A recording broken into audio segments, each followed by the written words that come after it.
Welcome to Behind the Prop podcast, where each week we will bring you stories, lessons, and some tips from behind the prop. Please subscribe wherever you listen to podcasts. Pre-show checklist. Microphones. Check. Sound check. Complete. Recording all channels. Checked and verified. Pre-show checklist complete. Tower. Bravo Tango Papa is holding short, ready for departure. Bravo Tango Papa, you are clear for takeoff. Have a great show. You're clear for takeoff and Wilco. Bravo Tango Papa. What's up, Wally? Hey, Bobby, how are you? I'm good. Here we are, episode number 9 now. Last week we had Devin Miller on the show. That was a good show. This week, based on some of the requests that came in for our beautiful coffee mugs that we've highlighted on social media, a number of people asked similar questions. We're kind of combining these. If you haven't got your mug yet, it's in the mail. We're going to talk a little bit about the economics of flight training today, Wally.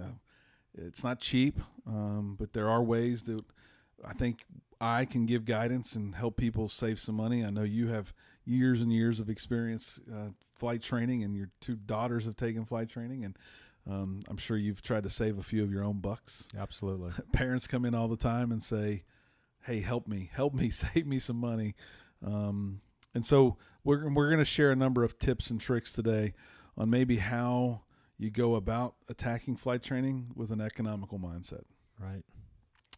So the biggest question, the one that kind of started all this particular episode for us was, Wally, I get asked all the time, or I see people all the time walking in the flight school and they go, you know what? I'm gonna start flight training, but I'm a couple months away. I'm gonna take my written first, and then I'm gonna come back and see you. You ever heard anybody with that guidance? I have, and I've had a lot of people suggest that, to say go ahead and get the written out of the way, or as the FAA calls it, the knowledge test. So we're going to use those terms interchangeably, the written or the knowledge test. We're all talking about the same thing. And ironically, when we say the written, there's really nothing written about it. It's all online. That's a little bit old school. But the FAA has gone to great lengths to make the written or the knowledge test more relevant in the scheme of flight training, and they're making strides. I don't think they're where they want to be with it, as far as it making a whole lot of sense. I know back in the day when I was learning to fly and taking these knowledge tests, for my first several ratings, I made 70s on all my written tests. And then I learned how to pass the tests. And then I started making 90s. If I go back and if I look at my experience, I don't think I ever made an 80-something on a written test anywhere. High or low? Yeah. I was barely passing it. And then all of a sudden I figure out the tricks to pass the test, and then I was making 95s. And as an examiner, I've never really paid attention to the data, but I think that's pretty. I think if I were to actually track the written test scores, I think the majority that I would see are in the 70s or in the 90s. You'd think just statistically that about a third of your test scores would be in the 80s, but I really don't think that's the way it turns out. So I think the idea of getting the written out of the way before you even start training it's a nice idea in that, okay, that's just something you don't have to worry about. But the fact is that you just don't you just memorize answers. Yeah. And there's a lot of the things on the knowledge test that are going to make a whole lot more sense if you've actually done it in the airplane.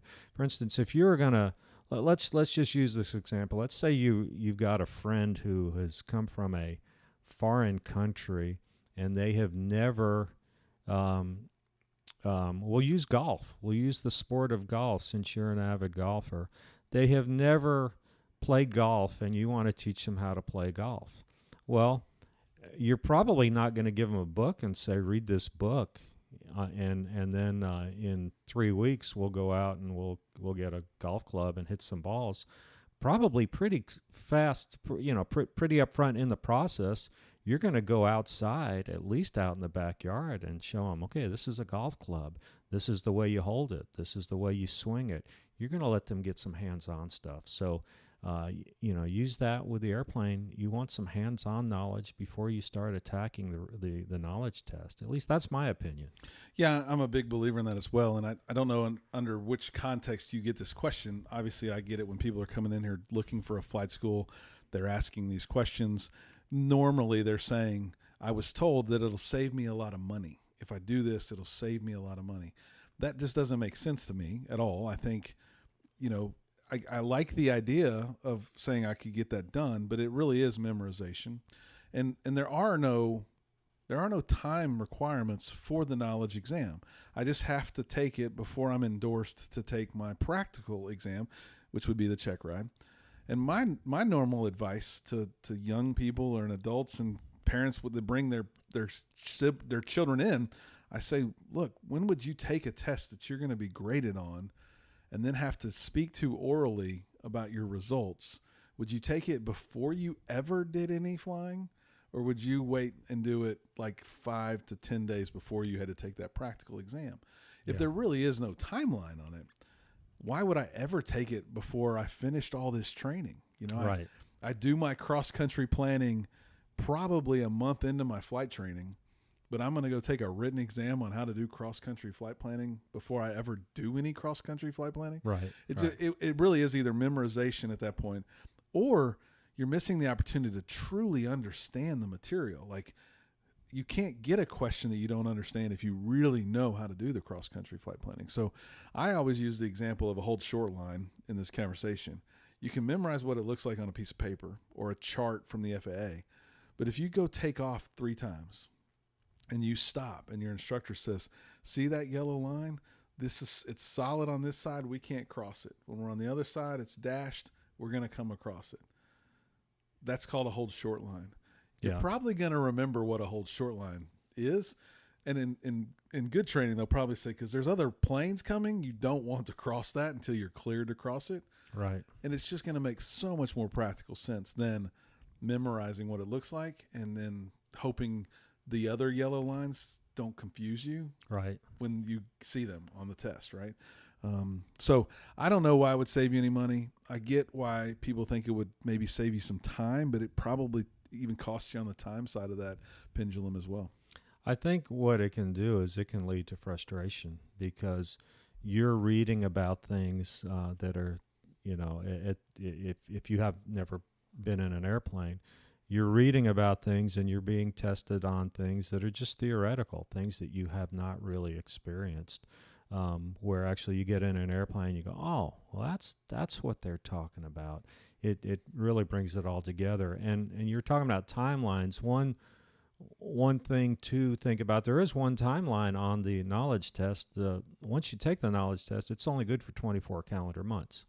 So, someone who says, okay, I'm going to go do a weekend ground school, and I'm a very academically gifted person, I can go and listen to 2.5 days worth of lecture and I can pass this test. Okay, now you've got this document that says you have passed the private pilot knowledge test with a whatever grade, as long as it's 70 or above. And now the clock starts ticking. You've got 2 years to take your 24 calendar months to take your check ride. And if it goes over a day, you have to retake the knowledge test. So another reason to maybe not do that. I mean, 2 years sounds like a lot of time, but with a lot of us, life gets in the way and things happen. Job changes, you move.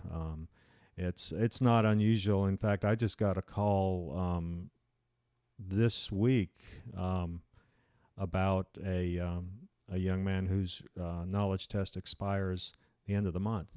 And he needs to get in and get a check ride, or he's going to have to retake his knowledge test. And of course, I got no availability, so he is, he's going to find another examiner, or to retake the test. Yeah, and what's the reality that his knowledge is the same today as it was 24 months ago when he took that test? Right. Fairly unlikely that he knows the material as well, which could lead to some proficiency in other things. So I think we're both saying there's no sense in taking a knowledge test before you start your training. Start your training, learn more about what you're doing in the aircraft, on the airport, what the airport operations are, etc., so that knowledge test just becomes easier and you really know the material. Right. The next thing I get asked, man, I get this every time as well, just help me understand how I can save money. And I do my best. I think there's a lot of ways that you can save money in flight training, but the reality is it's also expensive. So you're not going to find a cheap way, and I do hear that. Who's the cheapest? I'm still surprised people would want to fly in the cheapest planes or aircraft they can find. Yeah. That doesn't seem to make a lot of sense, but I get it's a thing that we want to be cognizant of, and that's what this show's all about. So a couple of things that I talk about during your primary training, you need to come somewhat regularly, right? If you take the mindset of I don't have a lot of money, I'm going to come once every 2 weeks. What happens to those students in your experience, Wally? My experience is that the first, let's say every flight is just for to make it easy. Let's say the typical flight is an hour. It's probably a little bit more than that, but let's just say it's an hour. I would say for the typical student pilot who is coming every 2 weeks, you're spending the first 20 to 30 minutes of that hour rehashing what you did on your last flight. I tell people that they should really try to schedule 3 times a week in their private pilot training. Reason being is right off the bat, you're working around 4 schedules. You're working around your schedule. You're working around the instructor's schedule. You're working around the airplane schedule. And you're working around the weather schedule. And so I think it's statistic. I don't have statistics in front of me to back this up, but I would say that probably one of those 3 times is going to get canceled for whatever reason. Life gets in the way. Somebody gets sick. The main thing are the availability of airplanes. You have maintenance issues. The student in front of you came in and blew a tire, and so the airplane is going to be down for an hour and a half. Well, that's your 2-hour time slot. And of course, weather is a big factor. In different areas of the country have different challenges with the weather. I know here in Houston, January, February timeframe, if I go back and look at the number of check rides given, I mean, it's not unusual for me to do 18 check rides in a month, but I think last January I did 1, and I think last February I did 2. So those are bad weather months for us. No doubt. So I agree with the 3 times a week. I also caution people to not come too much. There is this diminishing returns that happens. If you have 3 lessons during your primary training scheduled, you're doing a lot of stuff. Let's just equate that to 3 lessons at home. You're probably doing homework, studying, reading your books, getting prepared. Depending on what stage you're at, you might be doing some cross-country planning and weather checking. That's a lot of time dedicated to flight training when it's all brand new to you. If you get to the point where you try to do 5 or 6, I think there's this just a diminishing of return where you can't take all that information in. Your bucket's only so big, and you can only put so much in it. And I think good stuff starts flushing out of that bucket or that brain, and you just can't take it all in. So I love 3. There's people that have asked to do 4, 5, and 6. I think some people can handle 4 and 5, but when you get to trying to fly 6 times a week, you just can't take all of it in. You're definitely going to lose some. I definitely agree with that. There are certain situations where the economics or just the logistics cause you to have to do some more. I know I got a seaplane rating up in Alaska probably about 4 or 5 years ago, and when I went up there, we would fly twice a day. We'd fly in the morning, go have lunch, and then we go fly in the afternoon. But again, I was traveling 4,000 or however many miles it is up to Alaska to get this done. So we were trying to maximize the logistics behind that. But to me, 3, maybe 4 lessons a week would be ideal. Again, scheduling, knowing that probably one of them is going to get canceled for whatever reason. And then, of course, once you're into the solo phase, you remove one of the elements of the scheduling equation. You're removing the instructor from it, so you can it does makes things a little bit easier. But sometimes you see people that want to come in and fly 3 hours once a week, and for some people you have to do that because of work constraints and so forth. But really, I find that after about an hour or 20 of intense training, and I'm not talking about a cross country. Obviously, if you do a 250-mile cross country, you're going to fly longer than a couple hours. There's no getting around that unless you're in a very fast airplane. The other thing to think about is that we put time in a logbook. We don't put hours. We don't put miles in a logbook. So there's nothing wrong with a slow airplane. There's nothing wrong with going slow. Some of the flight schools around here will have, say Cherokee 140s. That's a slow airplane. Nothing wrong with that. Or 152. If you can fit in it, it's a little uncomfortable for me, but nothing wrong with going slow because we're putting time in the logbook. We're not putting miles. No doubt. I completely agree. So the other part about just coming once a week is you take a step forward and then you take 2 steps back. Figuring out the flare landing is hard for just about everybody. If you do that once every 14 days, it's just going to be harder. There's no question about it. The next thing that I would recommend is to have some sort of a plan for a home simulator. When we're talking about the economics of flight training, we're thinking about all of it, right? So private, instrument, commercial. I would even say during private, it would definitely help you with a visual scan outside the aircraft and inside at the instruments to just do some cross-checking. But man, when you get to instrument, it really helps you with your scan. It really helps you lose all visual reference to the ground, and you get some really good practice on tuning the radios, tuning the GPS, making sure you're going the right place that you want to go, and probably get to practice things you just wouldn't feasibly practice in an aircraft. Yeah. For example, a 0-0 day at an airport, trying to get down and shoot that all the way to minimums and never see the ground and go around. You're probably not going to practice that way with an instructor in an aircraft. Then you can raise it to 500 feet, 800 feet, 1,000 feet. You can just really change the outside world very quick with a simulator and get a lot of practice. To that recommendation, those software packages cost about $60, X-Plane or Flight Simulator from Microsoft. And I would recommend buying a pretty good joystick kit that has a joystick and a throttle control of some sort. They're about $150. But you need those switches and buttons to get your flow down, to work through checklists, to extend the flaps, to raise the flaps, turn the lights on, turn lights off. You need that. I guess it's the muscle memory of moving and reaching and hitting a switch is beneficial. But you don't get to log all that time. But I try to tell people that $200, give or take, is probably less than one flight lesson. And you'll get the benefits of many, many flight lessons out of that home simulator kit, and something that you can use forever and ever. Yeah, definitely.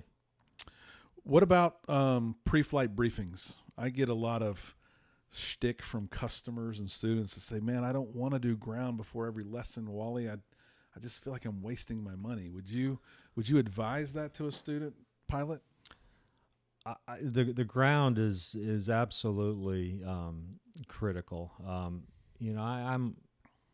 a sports fan, and so I use a lot of sports analogies with flying.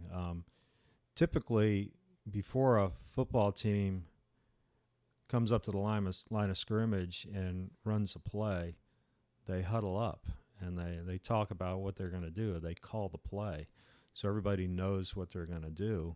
and then they try and go execute the play, and sometimes it works, sometimes it doesn't work based on what the defense is doing. And so to me, the pre-flight briefing is the huddle. What are we going to do today? Okay, we're going to go out there and we're going to do this maneuver. We're going to do let's say power off stalls today. Well, maybe pull out the ACS. What does the ACS say about power off stalls? What are the standards? What are the from the instructor standpoint? What are the common mistakes? What do students usually mess up? So yeah, it's definitely, it puts you in the mindset of instead of just getting up to the line of scrimmage and gee, is the quarterback going to throw the ball to me, or is he going to hand it off to the running back? So the pre-flight, the briefing is really important, and it doesn't have to be extremely formal, but it ought to at least be a sit down at least 5-10 minutes, I would say. Yeah, I believe we all live in a world of tenths of an hour, so I like to think of it as 12 to 18 minutes, right? You're probably going to spend 0.2 to 0.3 back there pre-flighting your flight profile with your instructor, and that's valuable time. I'm an advocate that you should be paying your instructor for that consultation and that planning. What I see happen more often than not, to those people who told me they didn't want to pay for that pre-flight ground, they actually rush out to the plane and pre-flight the plane, and they jump in. They still have to huddle. They just don't huddle here on the ground, so they're talking about it in the aircraft. They get to the West practice area, they fly a few circles, they spend 12 minutes in the plane talking about the things, the common mistakes, the demonstration, and they don't realize they just spent 0.2 of the Hobbs on that aircraft, which is an extra $25 on top of the instructor's time in that aircraft. Right. So it not doing that briefing probably costs you a lot more money than really planning that briefing out with your instructor beforehand. As it relates to the instrument commercial students out there, the best way to put some economical thought process around the flying is to never fly alone after you get your private pilot's license.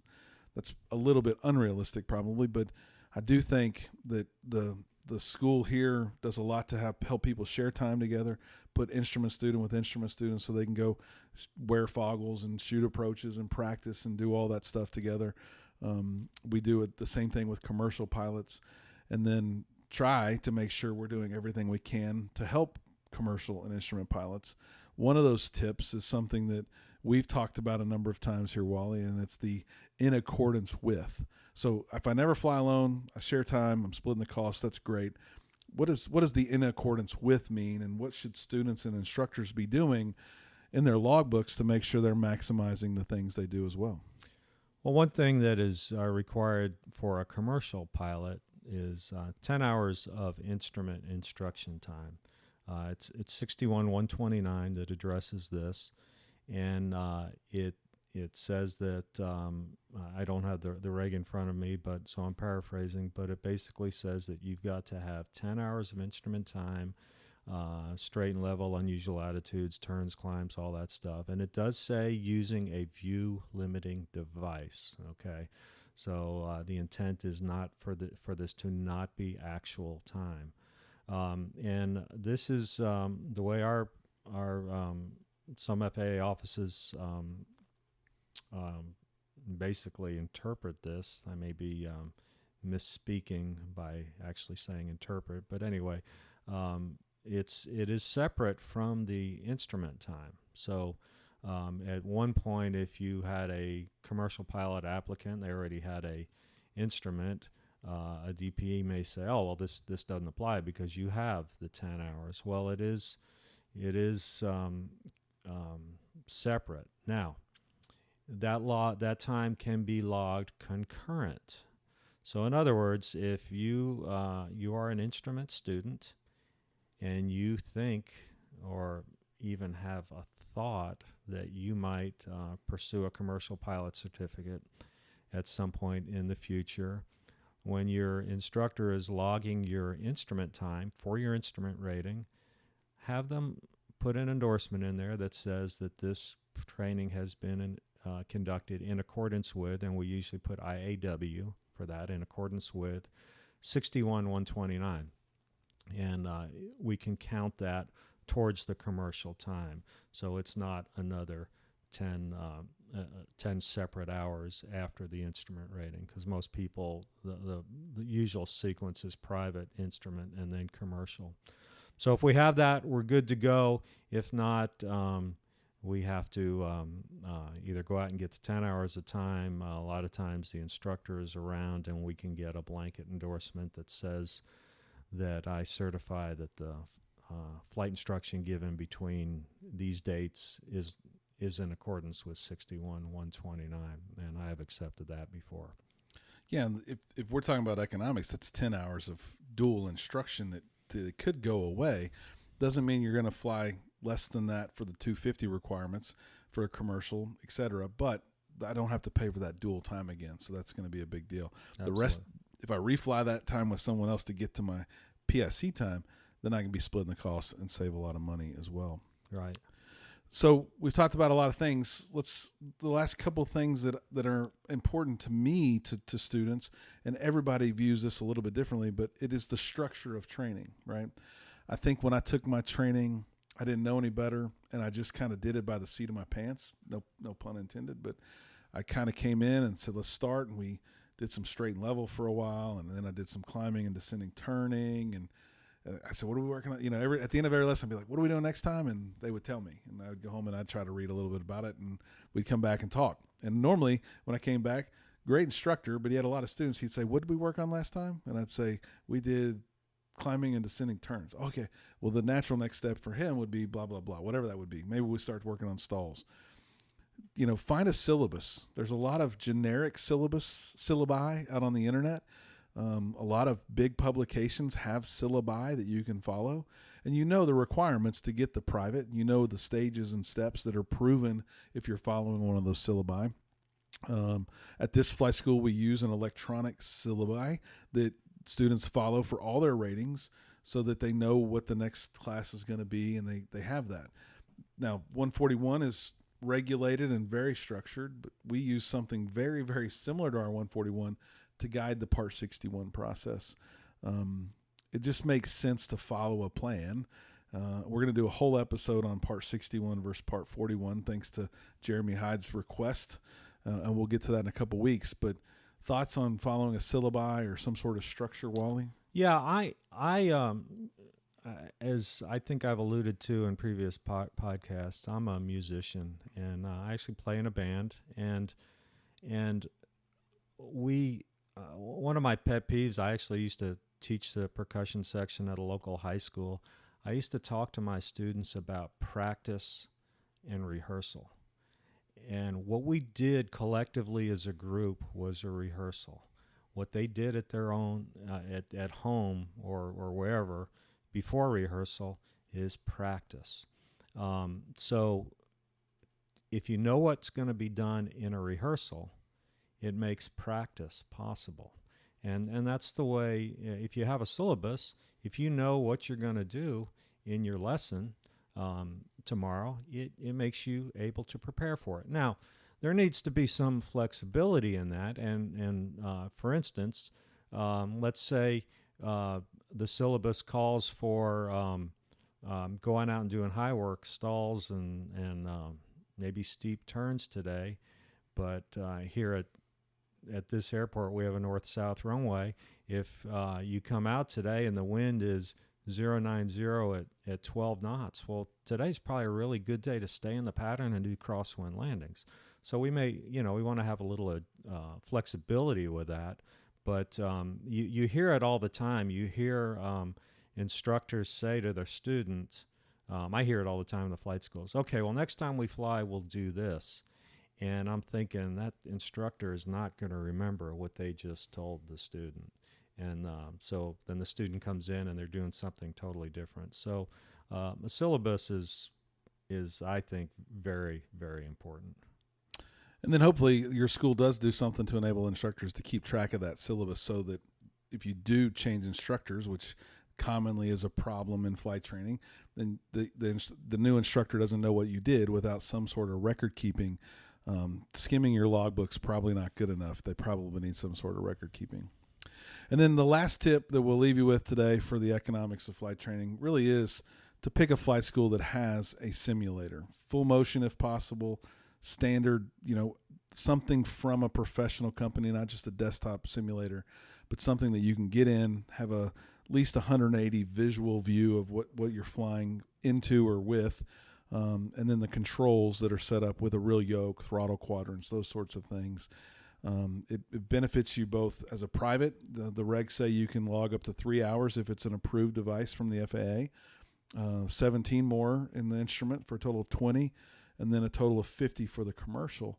And a lot of people, I think, get hung up, Wally, on this 3 for private.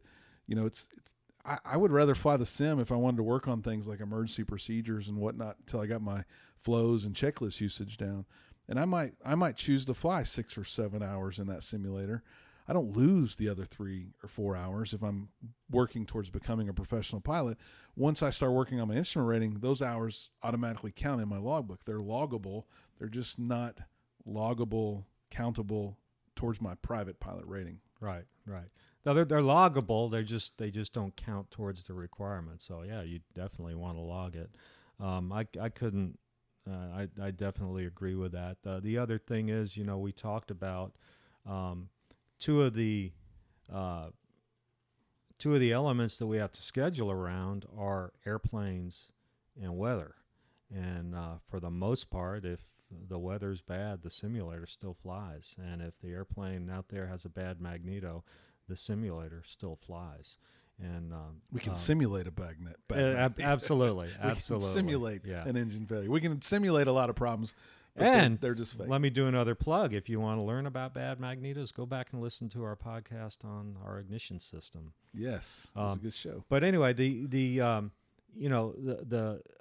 one complaint I get from students a lot is, the simulator is so hard to fly, and it is. Most of them are harder to fly. I gave a lot of instruction to my daughters in several simulators, and I had them use the autopilot a lot in the simulator, because I told them, I says, what we're trying to do in the simulator is not so much teach you how to fly, but more so really teach you procedures.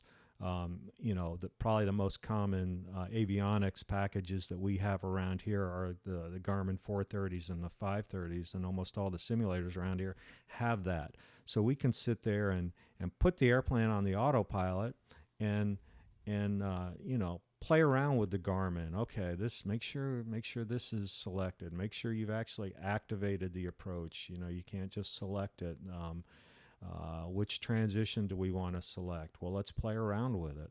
So I use the simulator as more to teach procedures, as not so much teaching how to fly the airplane. The other beauty is the pause button in a simulator. You don't have that in flight. And so if you're really learning a new technique like shooting an ILS for the first time, sure is a lot more fun to do it in a simulator, to learn those procedures, hit the pause button, talk about what you're trying to do, talk about how do you really want to set up the aircraft right before you get to your final approach fix, and do all that in a much slower pace before you get out there into an aircraft that can't stop moving forward. Yeah, definitely. And one thing, probably the biggest error I see on instrument check rides is over controlling. I had an instructor one time that used to constantly say, eyes moving fast, hands moving slow.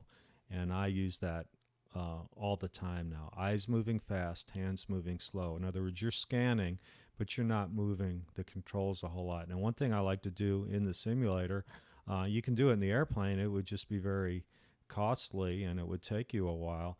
I like to have someone, put them 5 miles out on final at 2,000 feet and move them 1 dot left on the localizer and let them see the visual picture of what it looks like. Because a dot off on the localizer is just not that far off. But we see a dot off and we want to make a 20-degree correction, and that's just way too much. So then move them 2 dots off and say, okay, even 2 dots off on the localizer at 5 miles out Instead of the runway just being at 12 o'clock, maybe the runway's at 1 o'clock now. It's just not that far off. And once you learn what a dot off looks like, it will teach you that, okay, I don't need to correct a whole lot. Well, that's a great show, Wally. I think that's all we have for today. If you have other ideas on how we can help people with the economics of flight training, send us an email, bobby@behindtheprop.com or wally@behindtheprop.com, and maybe we'll do a part 2 to this that people can come back and listen to and save some money while they do their flight training. Until next week, stay behind the prop. Thanks. Bravo Tango Papa, we are clear of the active runway and would like to taxi to park. Bravo Tango Papa, taxi to park. Great show. Have a nice day. Taxi to park, thanks. You too, Bravo Tango Papa. Thanks for listening to Behind the Prop. Please follow us on social media @Behind the Prop or visit our website, www.behindtheprop.com. Until next week, fly safe, everyone.